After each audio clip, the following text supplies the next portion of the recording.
The other thing I was thinking too, I'd love to know your thoughts on this, is Mhm. like I was looking at writers. Writers have writer websites.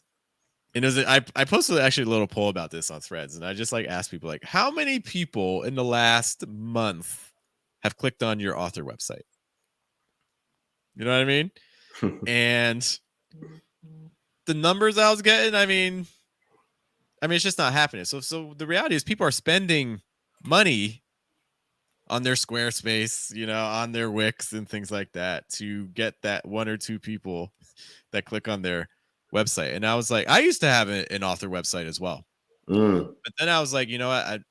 It's just not getting. Yeah, people can find me, but I was like, how can I build something that people actually turn to? You know what I mean? And I think an author website, it's kind of hard to do that. But if I offer a website that has different services, like, hey, we have our podcasts, we have a webinar we do to kind of give you some ideas for turning your poetry into a course or a workshop. We have a blog. We have all these sorts of things that kind of act to get people to actually click onto the site, and in a relatively short amount of time, we're able to get more people viewing our website, than most writers are Yeah. able to get clicking on theirs. You know what I mean? Right. Right. So here's the question: would you yourself go to somebody else's author website for what? That's the question. Why would I go there? Introducing the Poet Life Podcast. Go check it out today on your favorite platforms, including iTunes, Apple Music, and the website, thepoetlife.com. Hey, it's Christoph Jenkins, founder and creator of The Poet Life, and obviously the host of the Poet Life podcast. And we're in a cool situation right now because, I talk about collaboration a lot. It helps you grow, it helps others grow. And we are in the midst of a mutual collaboration here with Jeff Anderson of Diversis. And we literally just finished the live recording on Diversis Poetry show on his platform, and literally right after we're doing it right now. And so, which means the show that I just did with him is currently out there. And obviously, since you're watching it, this is out there. So, Jeff, man, what's going on? How you doing? Hey, I'm all good, man. Thank you so much for having me. I appreciate this opportunity. It's been great Oh, working for with you. sure. For sure, man. I love to connect with people in motion. Facts. Does that make Yes. sense? Yes, because most people are not.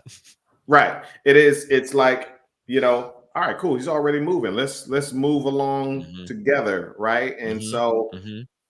let's kind of go from the beginning, man. Uh, the Poet Life, we recently just got on Threads, and I'm enjoying myself on Hmm. Threads. I'm a big fan. For us, it's been huge. It's our, aside from YouTube, it's the platform I spend the most time on for Diverses. Right. And the most simplistic to get great feedback and response and growth out of, from The my engage perspective.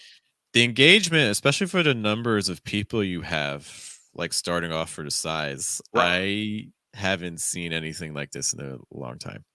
I don't know if it's because it's new and they're just pushing people to you or what. I don't care. Uh, right. That because just like I spoke on your platform, I don't focus too heavily on algorithm. I see what it Mhm. is at the moment. All right, cool. It's working well. Let's double down on it. And on Threads, matter of, hey, we follow poets. Oh, you do? Like, comment, comment, Mhm. comment, comment. Mhm. And so, how's it been for you on Threads? Very mutual. I would say the people that I've seen, if you're a person that's really interested in follower numbers, that's not Sure, really a metric I care a whole lot about, sure. but I know some people are. So if you're really obsessed with like follower numbers, what I've seen be successful for people is, no surprise, really consistent posting. We're Mhm. talking multiple times an hour, multiple times a day. Yeah. For So we're looking to like 20 to like 50 posts a day. Some people are Mm. doing. Yeah, yeah. People I've seen do that seem in general to have high follower numbers. But we also need to keep in mind, I don't know about your experience, but high follower numbers from what I've seen we're not even talking like 10,000, hundreds of thousands. A lot of times, if someone has like 5,000, 6,000 followers on Threads, that seems to be pretty high from what I've seen. But Sure. that could also just be because on Threads, what I've seen is that it seems a lot easier to find people who have that like sub 1,000 follower Yes. mark. Yes. Yeah. Now the question is, why are we talking about Threads? And we're talking about Threads right now because that's where we met. It is. Yep, Mhm. we met on Threads, and I went down the rabbit hole of Diversis, and have been enjoying myself ever since, Heck yeah. and mainly because I see myself and I see the poet life a Mhm. lot in Diversis, and I was like, oh man, okay, that's what I'm talking about. I got somebody flowing with me, Let's go. I hear that. I yeah, hear that. yeah. And then Jeff joined the Poetry Business Network, and that was huge for me. I'll be honest with you. The reason why I say it was huge because I'll see movers and shakers, right, and appreciate them, for all the work that they do. But I don't know if it is pride, competition, whatever it might be, Mm, but for whatever reason, no matter what you're offering, they won't tap in and fellowship or join your whatever you got going on because they have mhm. their own thing. And I get it, but I appreciated your humility in that regard There's to join our community mhm. and to be active and not just be looking around. I mean, there's space for everybody. So not to kind of like jump into stuff real fast, but the verses, I would say up until about 4 or 5 months ago has kind of been the side project for me. It's like Mm, I want to be connected with poetry, but my main thing, I'm a teacher. I teach ESL. I focus on American English pronunciation, mhm, and that's my main channel. I have 2 channels that are really dedicated to that, and it's not something what the experience you're describing is not limited to the poetry scene. mm. It's pretty much everywhere Period. because something that I would do on my channel is I would reach out to other pronunciation channels, which like no one is doing, which is wild. And I would have them on as guests. And like for instance, one thing we do, we would have a live stream where people would send us pronunciation files and then we would offer feedback. No one else is Mm. doing this. And in fact, some people I would reach out to, they would be suspicious. They would be like, but you're just they weren't directly saying it, but in their minds I could see the gears are like, what's the catch here? Like, why are we doing this? When the reality is, guys, there's like 6 billion people in the world. There's enough space. You don't need all 6 billion of them. You don't even need 1 billion of them. You don't even need a million of them. You need like the amount you need to sustain yourself is so incredibly small based on the scale of the world that like there's room for everyone to succeed. And in fact, by working together, we actually make it easier for ourselves to succeed. Yeah. Yeah. No, so and that's like I said, I could tell your mindset in that regard. I didn't get suspicious. Is he in here in the community trying to copy what I'm doing? And for me, even if that was the case, I wouldn't trip off of it because I have my own ideas. Even Right. if somebody tried to copy what I got going on, it would not be the same. I think you're seeing a lot of that discussion now, especially with like AI generated stuff. Yes. Like the stuff that's not going to survive is the stuff that's low effort, that is Yeah. not, you don't have to input a lot of yourself into. The people who are going to be able to really make sure that they themselves and their own voice is able Mm. to stand, those are the people who are going to make it out. Yeah, yeah. But see, to the point in the conversation that we had on your platform, and I encourage you all, if you're watching this, to check out that episode because that's like part one. This is part two. Mhm. All right. And we'll have, And yeah, I do just and want to highlight, I just want to go ahead. highlight really quick too. We're going to be cutting that up and referencing shorter sections because there was Sure. so much. So Christoph gave us so much. So throughout the week, we'll be leading up to this podcast episode as well. So there's going to be lots to take. Yeah. Sorry for interrupting. No, you're good. I love that, man. I don't know if you walk into tell the synergy and the chemistry here, man. But I can promise you this: this won't be the first and only. Well, this will be the first, but this won't be the only, collaboration and synergy that we bring forth to you all, because I just I enjoy this conversation. I enjoy the camaraderie, and the motion. I'll keep saying that word because it's far in between that you'll find people willing to do the work. Yes.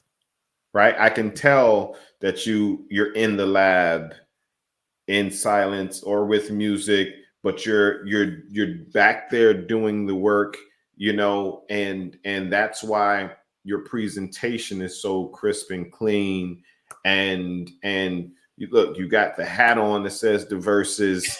That We out here, man. Listen, it says a lot. You mentioned the same thing when I came on your platform just a minute ago. Oh, you're swagged up and ready to go. Yeah. That says and means a lot to so many people. That says, oh, diverse. He It's invests. commitment. It's He commitment. invests in himself. He commits to the thing that he's creating, and that alone says, okay, if he has an event, then I know that's going to be awesome, because if he invests in what he has on, or on his head, on his body with a t-shirt or a polo shirt, then I know that the event that he puts together is going to be decorated. He's going to put some time, money, and effort into it.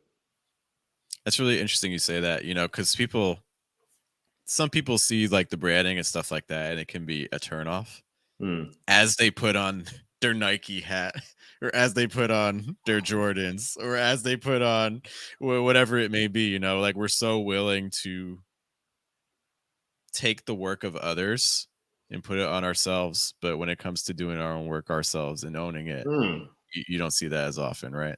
Yeah, I get that question often. Why are you always wearing Poet Life? And then my They don't get it. response is with a face like, why wouldn't I? You know what I mean? Like 100%. why would I put more stock into somebody else's brand and not my own, when me just walking around with it on sparks conversation and new opportunities? It's that. For people who are also practical minded, it's a write-off. For people, like, if I can buy clothes and pay less for them, I mean, right. I gotta make some more. I gotta make more designs. Yeah.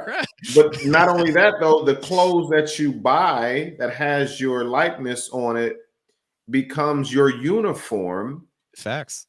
Right. And so your uniform becomes a write-off because it's related to your job. But also, when you take your uniform to the cleaners, it's a write-off as well. This is the thing. Like, you're building financially through this. You're building awareness through this, because if you're walking around and you're not wearing the Poet Life, no one knows about the Poet Life. You know what I mean? Opportunities. It's, so this is building awareness, is starting discussions. It's these are really key things that it shows, like you've mentioned, it shows your commitment. Yeah. These are, own it. If you're in it, own it. Like, when people think of your name, what do they think of? Because the thing is that, like, I was listening, I don't know if you like follow like The Future, like Social Proof, or like other podcasts like that. Oh yeah. Okay. David's my guy. Like, the thing is, everyone has a personal brand. You might not want a personal brand, but everyone has a personal brand. Because if you're that guy that's always showing up late, to the club, that's your brand now. You show up early, people are gonna be like, "Oh, you're different. What's wrong?" You know what I mean? That's part of your brand. Like, if you're the person that, like, if at home, you're the person that you walk through the door and you immediately go to your office and you don't even say hi to your wife, that's part of that's your brand. So, like, you may not like the word brand, and you may not like the concept of, business concepts, but Uh-huh. that doesn't mean they're not a part of what you do. You may not know the word brand, but you know the language you speak, and that word is reputation. Mm, mm, That's your MO, your modus operandi, mhm. right? It's like, yeah, 100%. So all this stuff comes together. This is how much do you want to own it? I want to own it. That right there, the two words you just said, like with exclamation, right? Own it. That's like a double entendre. Mm, Like commit to it, but also own it. mm-hmm. Like it's all about ownership. It is. Like It is. you literally can own the clothes that you wear and bring value to them, just like Balenciaga has brought value to their brand. When it first came out, I'm sure they were like, I can't even say Balenciaga. Why would somebody wear that? Blah, blah, blah, blah. But look at it now. Like I'm walking down the street and in Georgetown in DC, and somebody just yelled out, "Hey, Poet Life!" Like I think half of the people that know about Poet Life don't even know my real name. Mm-hmm. Like my name has become Poet Life. Mm-hmm. Mm-hmm. And to your point with those two words of own it, we've just got approved now that we owned the Poet Life as a trademark. Congratulations. That's what's up. Let's Yeah, go. Let's that's another go. level of ownership to where nobody can take it away from us. Mm-hmm. Right? People use the hashtag. People have been using the hashtag of Poet Life before we even took Mm-hmm. claim to it, right? For Mm-hmm. years, but no one thought to own it. Mm-hmm. Mm-hmm. It's interesting you mentioned trademarks. I have a phrase I want to trademark I have to look into. Don't say it. I'm not gonna tell you. I'm not gonna tell you. I was just it's just funny that came up because I was like, oh, I need to get in on that because I think it would be very good. But Well, yeah, let me get into you, Jeff, man, because we let's can go. keep on going with this conversation. I love That's it, definitely bro. true. So Jeff, man, when did poetry come in for you? Like what stage of life, what age, Mm-hmm. where were you when poetry said hi? Mm-hmm. Yeah, very early elementary school. For those who don't know my age, I've been out of elementary school for decades now. So it started early on. I was very fortunate. I think a lot of writers, a lot of poets have that, that one teacher that kind of encouraged them. I certainly had that in 8th grade. I didn't take it like super, super seriously, but it was consistent. Like I was when AIM was a thing, you could do like your little like profiles. Like I would like put like some poems in there. Right. When I went to college, we had a group of friends that every Monday we had what we called like pizza and poetry. So this is back when Domino's had like the 555 deal. I don't know if they still got that going, but Yeah. basically there were 3 of us, and we each got our pizza, and then like we'd share poems that we had written during the week, and we'd also share some poems that we had read during the week too. Definitely more of like page poetry than like spoken word stuff. Sure. And yeah, one thing leading to another, just focused on craft. I've been fortunate enough to attend a couple different fellowships. I attended CalLU. The last year CalLU was open, so we got to work with like Vivi Francis, Greg Pardlow. That just completely changed the way I write. And then more recently, I've been a Cave Canem fellow for the last 2 years, and most likely will be graduating from that this summer. So that's kind of where we're at right now. Yeah. All right. That's dope. So you said elementary school, and it's so many parallels with you and I, outside of me being black and you not. My dad's black. We here. Oh, you're mixed?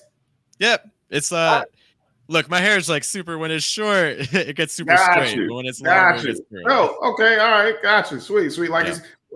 as you all see, we literally just got to know each other. We're getting to know each other in these past week or two. Mm-hmm. You know what I'm saying? And so it's just a dope situation. But I say parallels because I started writing poetry in the first grade. So There you elementary, go. we were given an assignment to create, not just write poetry, but to create a poetry book Hey. from scratch, from the Okay. binding to the gluing the paper in, to writing the poetry, to writing the Mm-hmm. copyright page, the whole nine, the backup, the back cover with your bio or whatever, your Mm-hmm. photo on there. Mm-hmm. And from there, that just like changed my whole brain chemistry and I was hear like, you. whoa, what in the world? So I've been writing page poetry for weddings, for every funeral that I've attended related to Mm, my family, I connect with that. father, grandfather, uncle. Like, you know what I mean? Yeah. I was the go-to poet, Yes, you're the family poet. Yes, I understand that the role. Yes, family poet, I love right? that. Yes. And it's that's how it is. And I can, just saying that, I can tell why or understand why so many poets say, like, my friends and family don't support me. Not to say that mine didn't, but I can understand why, because you're the only poet in the family. But also, they may not understand poetry to the level that you do. And it's so funny that you take poetry so serious and we don't, and like you're like a Mhm, unicorn and mhm, we just don't understand you. mhm. It's a unicorn that is also traumatic because you're bringing up things that happened in the family that they're like, "Hey, like, don't Oh, bring that out," right, or right. even worse, like, "That's not what happened," and it's like, "But shoot," it's hard to separate Yeah, fact from honest yeah, for people yeah, that don't do poetry. yeah, yeah. I found that that whole element of, my friends and family don't support me. Um, my perspective on that is I'll say most, not all, most of those people have been, one, they know how talented you are, but they've Mm, been waiting for you to get focused mhm, and mhm, consistent and commit to one thing, because we're creatives and we hop from one shiny penny to the next, or shiny idea to the next, right? mhm, And so mhm, it's like, all right, I can't, the family member or the friend is like, all right, I can't put all my support because next week it might be something different. You mhm, know what I'm saying? So they're mhm, like waiting for you to get professional with it, so I can go and tell this person and that person that, yo, you mm, need to connect with my cousin. But they can't put their name on you. If they put their name on you and then next week you doing something else.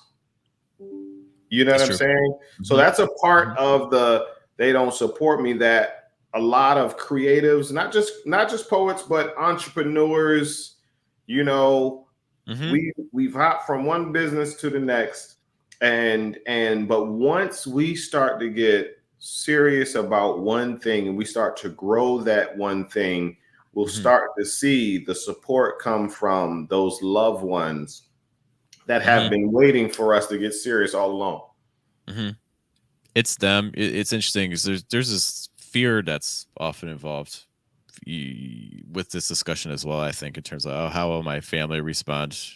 I mean, Oh Gary Vee yes. mentions this all the time. Like we're trying to, we can't operate on fear. We can't make a decision based on fear of what the response is going to be from some random kid we went to high school with, or with our own parents, or things like that. We can't let people have in their minds who we are, Hmm. and it can be hard for us to be willing to change that impression, Yeah. which ultimately just kind of holds us back.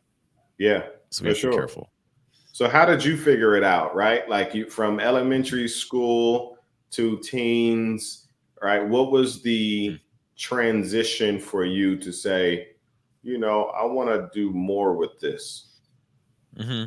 So I went to Kenyon College, which has a really good English program. It's the whole reason why I picked the school. I was an English major and an Italian major, and that certainly helped. So you're at a school, liberal arts. The English department was great. Lots of different opportunities for taking different types of poetry classes. I think also, those kind of 18, 19 years old, that's when I found again that group of people that they're like, oh, these are people I enjoy hanging out with, and they do poetry. Because my high school, I'm not Catholic. I went to an all boy Mhm. Catholic high school right outside of Philly. Not believe it or not, this may be surprising. Not the best scene to be announcing to people that, hey, I do poetry. Just not at that time, at that demographic, just not the thing to be doing. So again, it was mostly stuff that I'd done on the side. But then I think my college experience really kind of opened the door to different opportunities, Got it. especially from like a craft perspective. Right, and their appreciation for it. Exactly. Yeah. Was there a poetry scene on campus? There was not, there wasn't like an open mic. It's interesting. Like Kenyon's known for its creative writing department. For undergrads, there's no graduate school; it's just undergrad. And Mm, so there's poets there, there's writers there, but it's not like there was no open mic. There was there were a couple lit journals from the school. There was, I mean, a lot of people, if you're into poetry, published poetry, you may have heard like the Kenyon Review. So like the Kenyon Review's there, but it's very separated from the school. mm, The Kenyon Review is kind of its own thing. gotcha. You know, Got it. um, so they would bring in poets to like do readings and things like that, but I wouldn't personally say it was something that was super overt. You know. Sure. So yeah, same at my university at Norfolk State University. There were poets and there were poetry events, Mhm. but nothing really consistent to like really dive Yeah, into. like Yeah. there's no Cup C team. There's no like slam poet scene or anything like Right. that. Yeah. Right. Yeah. Yeah. So let me ask you this about the art departments, the Hmm. literary departments, the degrees, right? Hmm. Um, and here's my thing about those. I understand when parents don't want their child to get degrees in the arts, mainly because Hmm. those degree departments don't have any classes to where they teach you how to sustain the art. Those business Sure. classes, it's just get better at the craft, get better at the craft, but they don't teach you the path to excel in. Is that how it was at Kenyon? What I would say is that I 100% agree with you. I think you, especially with advanced degrees, but I would also make the argument that if you're studying, like if you're like a math major, you're not necessarily learning how to learn math as business. I think the thing is though, it's easier with jobs that are already out there to Right. take on those sorts of skill sets. Whereas like if you're like, hey, I do creative writing, people are like, I don't know what Right. you're There into. was You know what I mean? already an established lane Hmm. for Hmm. mathematicians or Hmm. options to go into that Hmm. have a salary, Hmm. right? Exactly. Yeah. You know. Yeah. So I think, I mean, yeah, very.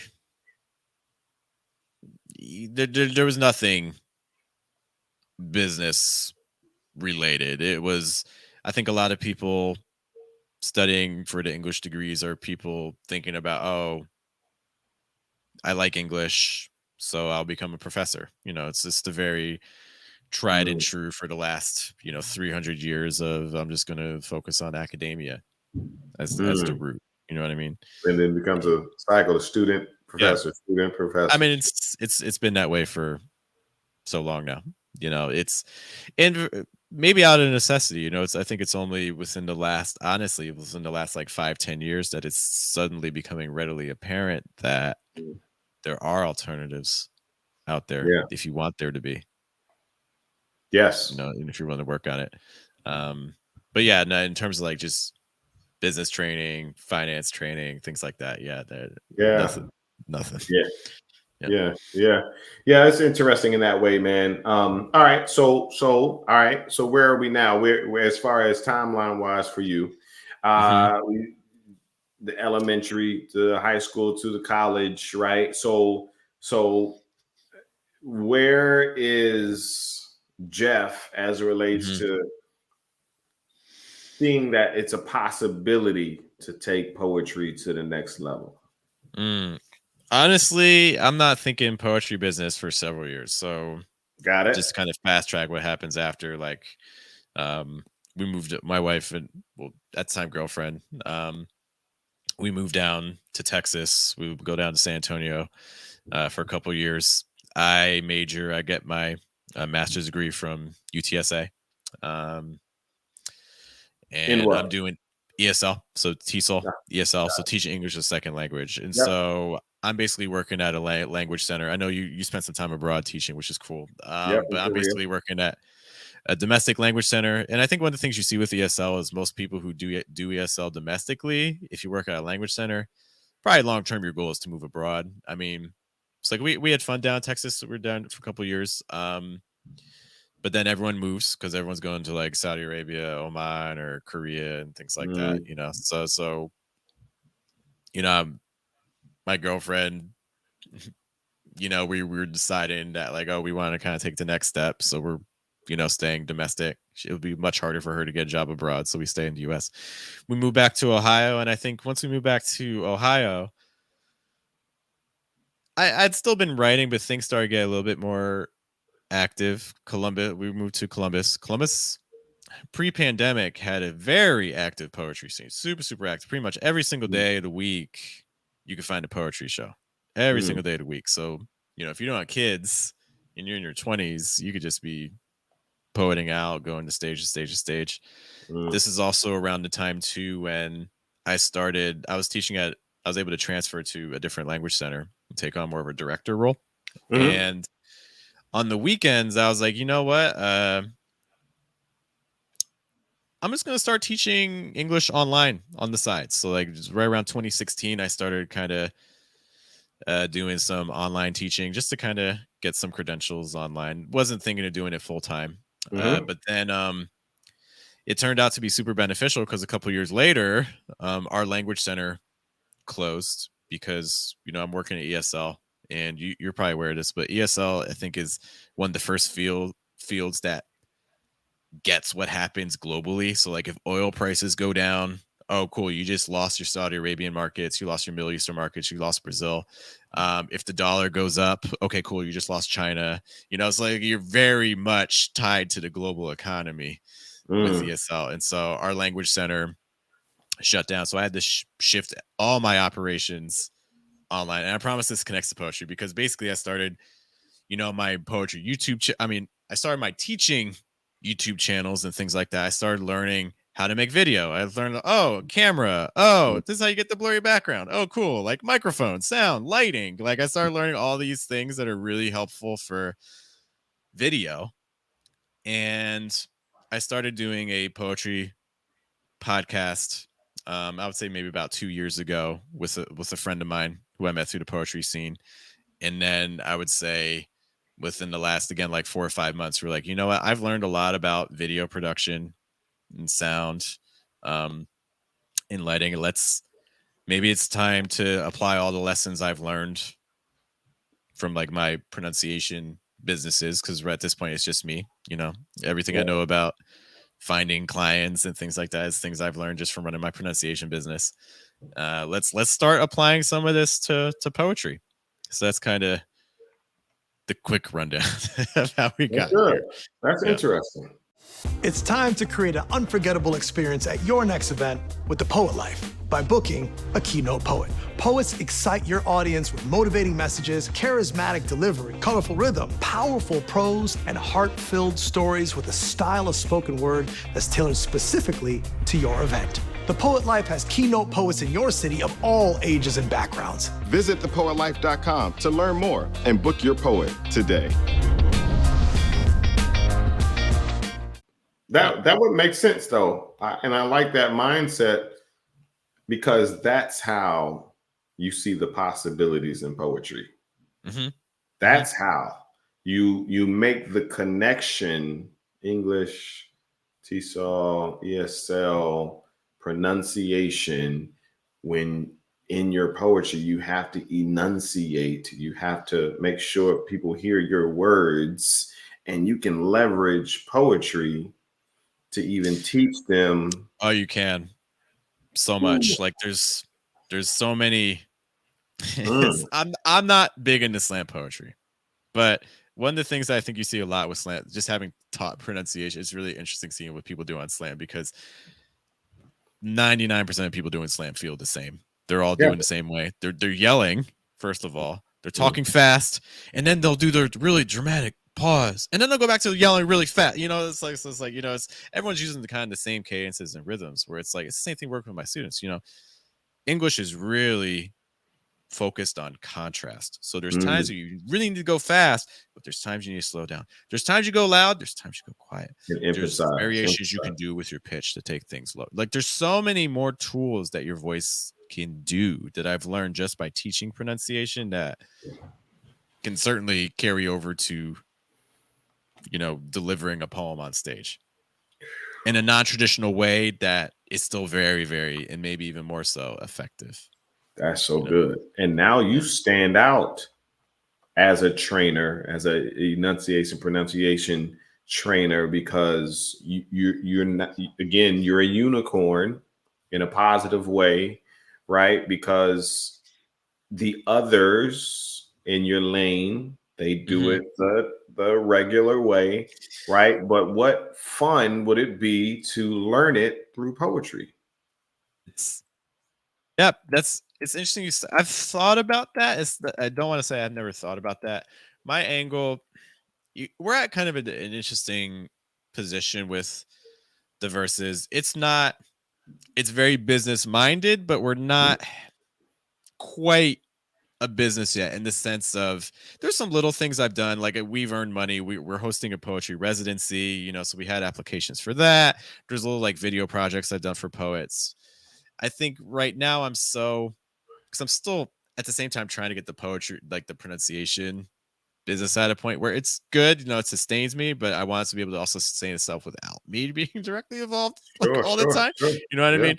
So often the verses is often kind of getting whatever time I'm not doing teaching is kind of getting left with that. In addition, to having a wife and having a kid yes, and things like that. yes, yes. So my whole thing right now is awareness. I want to build the platform. I want people to see that we are a resource. I want to put ourselves in a position of authority in the field, so people turn to us like, oh, this is an idea. Let's check out here. Oh, this is an idea. This is, so when people think of us, they're like, okay, poetry. I'm going to learn about craft. I'm going to learn about business.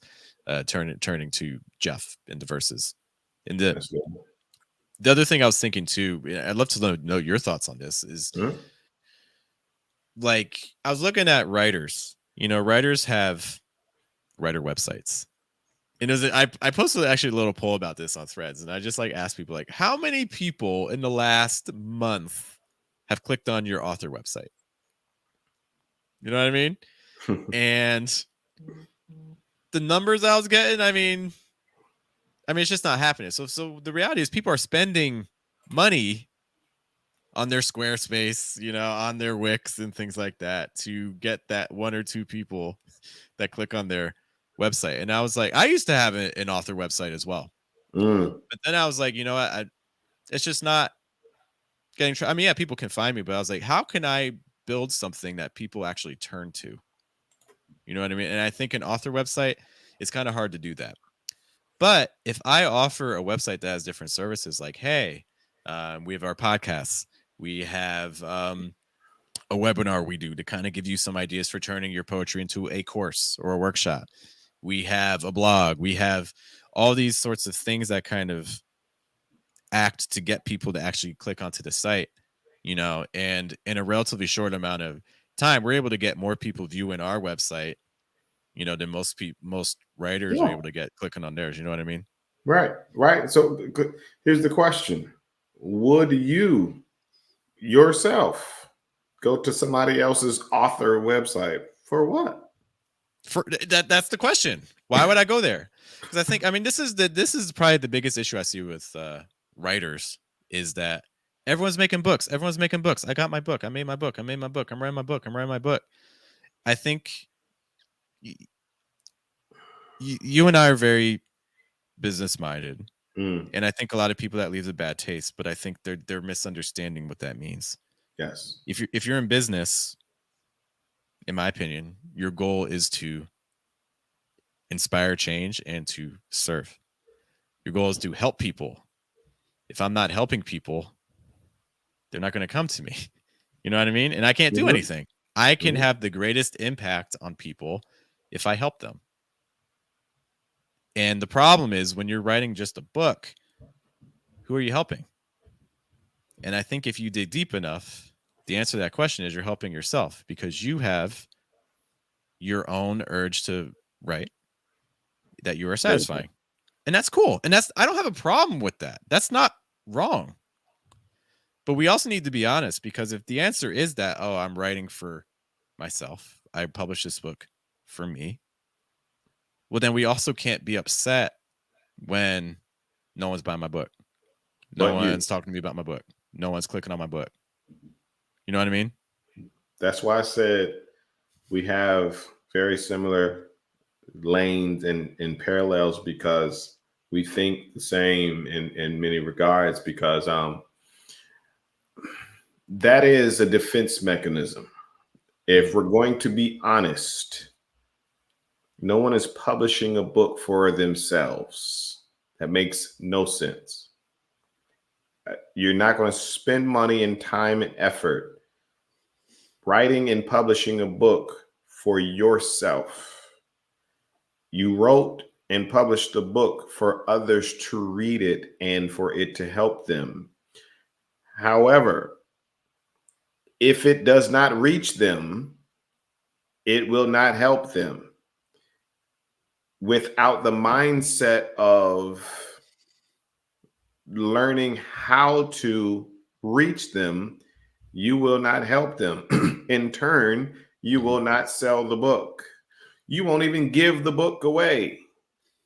Right? I had that comment or that response on Threads, because I posted, I said, never publish a book without a plan to sell it.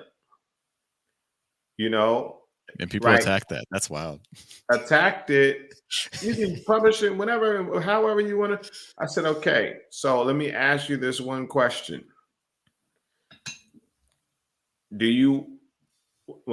No, I said, what did I say in response? I said, whether you want to sell it or give it away, you still need a plan.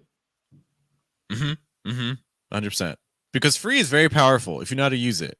Free for the sake of free is horrible, but like free with a plan, super powerful. Free with a plan is powerful because it then produces new opportunities.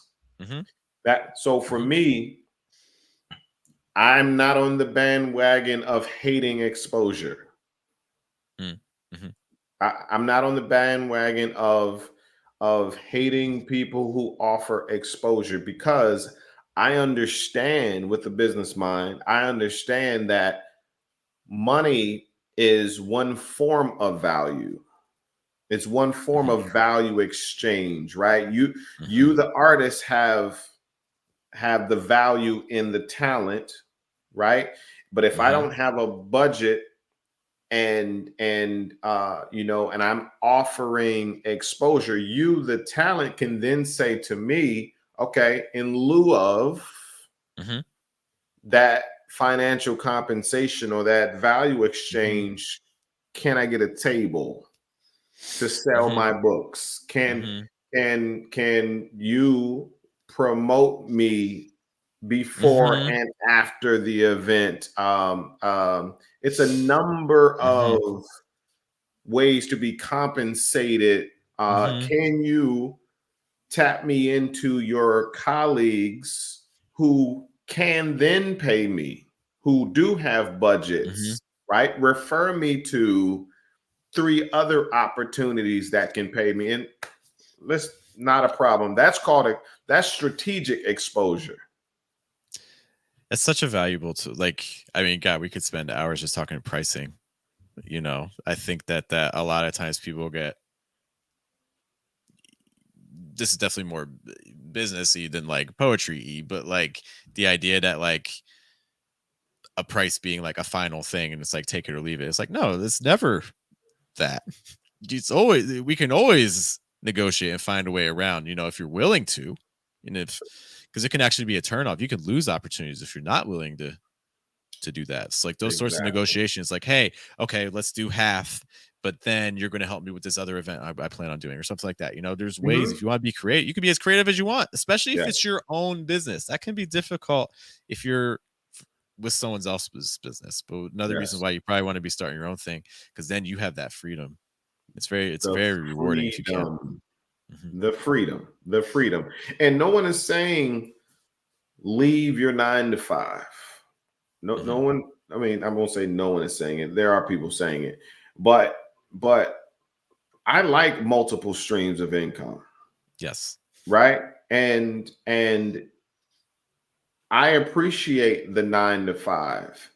Um, but strategy wise and purpose wise, my purpose is more high priority than my 9 to 5 if my Mhm. 9 to 5 is not in the lane of my purpose, Yes.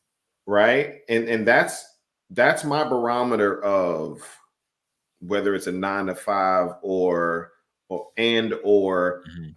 a business, because I was created for a reason. I was Mhm. created on and with purpose, right? And I have to pursue that because I'm here for a reason. And so I got Yep. to discover that, or I have to reveal that to Mhm. myself so I can present that. If I have gifts, I understand that the gifts that I've been given are for me to maximize them and create a case study for me to repackage the gift and give it to other people.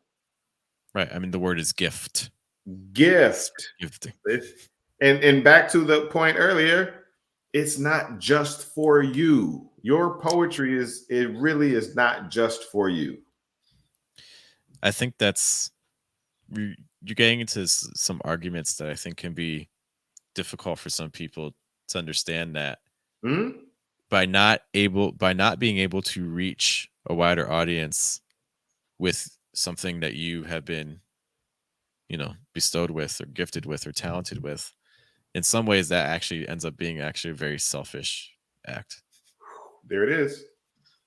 Business is your way, ironically, to some people, of being less selfish, because you're actually providing solutions and help and service to other people. Yep. Yep. I think we get discombobulated with the obvious greedy people, who do people bad, and And they are out there. they're They out are there definitely for out there. sure. But let's not blanket all business to be greed and capitalism and like Mhm. let's not do that, because you limit yourself to not leveraging the mindset of a business Yeah. person. Here's the Yeah. thing. Here's where it shatters everything. You wrote a book, right? And what people don't understand is a book is a product. And individuals don't have products. People don't have products. Businesses have products. So you're already trying to do business without a business. So you're If I limiting Yeah. yourself from getting that product to the people who need it. You created a product that people need, and you're saying that that product is for you. But let's be honest, that's a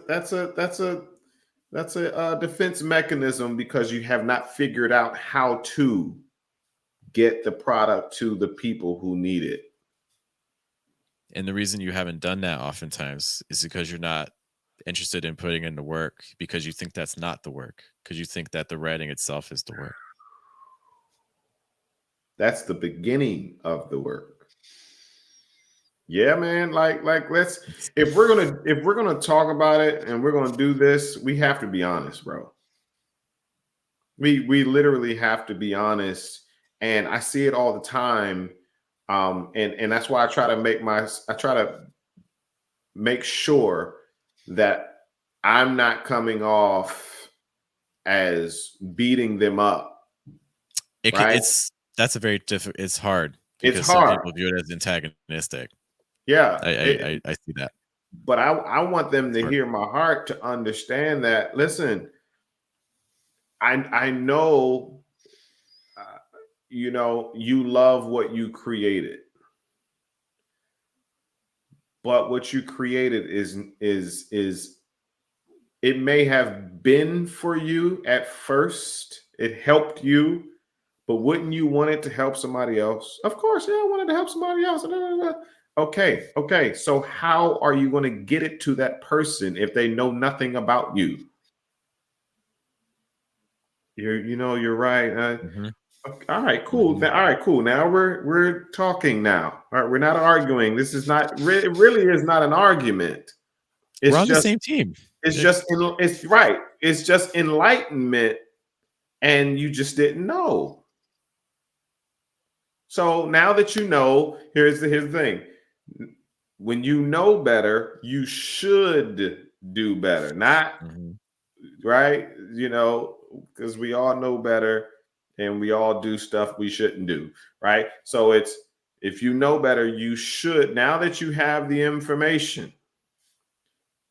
I'm not saying that you need to go start a whole corporation, but you do need to do the basics at the very least to because even if you did get it to the people, or they know about you, if you don't have the customer service in place Mhm. and the experience to take people through, they're not going to want it. And the packaging of the book, they're not going to even want to read what's in the book that could help them. It's true. So you got to go through the process and do the work to make the thing that you created attractive enough for them to read it. It's yes. I get it. Everyone just wants to do the creating part. No one wants to do the other stuff. Yeah, it's the craft without the path. You can't yeah. Presentation is really important. Presentation is super important. Presentation a lot of times is more important than the craft itself. Yeah. Megan Fox, I've only read a few poems. Megan Fox has, for instance, just released a poetry book. It's the top selling poetry book probably of 2023. A lot of poets who've gotten their MFAs and things may not like the book of poetry that she just published. A lot of people who also got their MFAs are probably not going to release a poetry book that's as widely published as hers. A number that I always love to kind of throw out. Let's imagine this is a true story, but let's kind of make it an imaginary one just a moment. Imagine you win the Pulitzer. How many people do you think are going to buy your book at a minimum? At a minimum. Well, just ask the question. Have you bought a book that won a Pulitzer? I personally have, but a lot of people. But I think you're on the right mindset. The average person, right. So a lot of people. I haven't. From that mindset, if I told you that one of the worst selling books, and it happened relatively recently within the last 5-10 years, I think, I forget it was a work of translation, I believe, sold 400 copies, won the Pulitzer, a global award, won the Pulitzer, sold 400 copies. Listen, my 6-year-old daughter published a book and we sold 600 books. You sold more copies. Your daughter sold more copies than a Pulitzer Prize winning collector. Tell her that. Go after this. it listen, that's why I don't harp on algorithm. I don't harp on followers. I focus on enhancing the product and enhancing the experience and enhancing the package, right? And that obviously marketing is all in there. But yeah, no, I don't need a million followers. One, because the organizations that we serve don't care about all of that. Yeah. They want to know, can you do the job? Can you help us with engagement? Can you help us engage with our audience more creatively and more attractively? Mm-hmm. You know what I'm saying? And our other audience, the poets, can you help me do more with my poetry? And Right. can I do this without a bunch of followers? Yes, you can. Mm-hmm. Yeah. Yeah. That's true. So yeah, man. I love this conversation, and I know you got to head out, man. I appreciate this collaboration. I Likewise. appreciate this collaboration, man. This conversation, and I encourage everyone listening and watching to go do. Oh, one last question. Tell me about Diverses. Where'd you get the Yeah. name? And just tell me about the organization. Yeah. So the 2-second pitch would be Diverses is professional poetry development. The 4-second pitch would be professional poetry development for underrepresented writers. And basically what our goal is, we're trying to get people to take their writing to a level that can sustain them personally and also financially. And we're especially dedicated to underrepresented writers. I mentioned earlier, I'm as a biracial poet myself. Underrepresented voices are big things that we're trying to work on. We've done things. For instance, we created our own poetry journal, and we still have to make a second issue for, which is focused on underrepresented voices. It's called Collective. It's a little bit unique because the poets choose the poets. So all the poets from our first issue, I basically just asked them personally. They gave me the names of the poet that they want for the next issue. So then we had to send out some request letters and things to them. And then it kind of just goes off from there. But it's all about trying to remove the gatekeeping and trying to open up the opportunity for everyone to get their work out into the world. What does Diverses mean? I mean, there's the play obviously with verses, so the connection with poetry, and then there's also the diverse aspect because again, we're really dedicated to that multiracial, multi-ethnic approach. So it's that kind of unification. Beautiful. Beautiful. I love it, man. Thank you so much for this collaboration, this conversation. Thank you so much. I'm excited for where this goes. I'm excited for the future, man. Where can people find you? You can find me. You can find us on Diverses. A lot of our social media platforms are at Diverses Poetry. You can also find us at diversespoetry.com. Beautiful. Y'all go check diversespoetry.com out and everywhere online. As you can tell, they've made themselves easily to be found. And we're trying, man. Everybody, yeah, just like the Poet Life is everything everywhere, and just add a .com for the website. Same with you. Listen, if you all are looking to do more with your poetry, go to poetrybusinessnetwork.com. If you want to learn more about the Poet Life, go to thepoetlife.com. Listen, it's the Poet Life podcast. And Jeff, thank you so much, man. I appreciate you. Hey, Christoph, thanks for having me, man. It's been a pleasure. Sounds good. Most definitely. Appreciate you.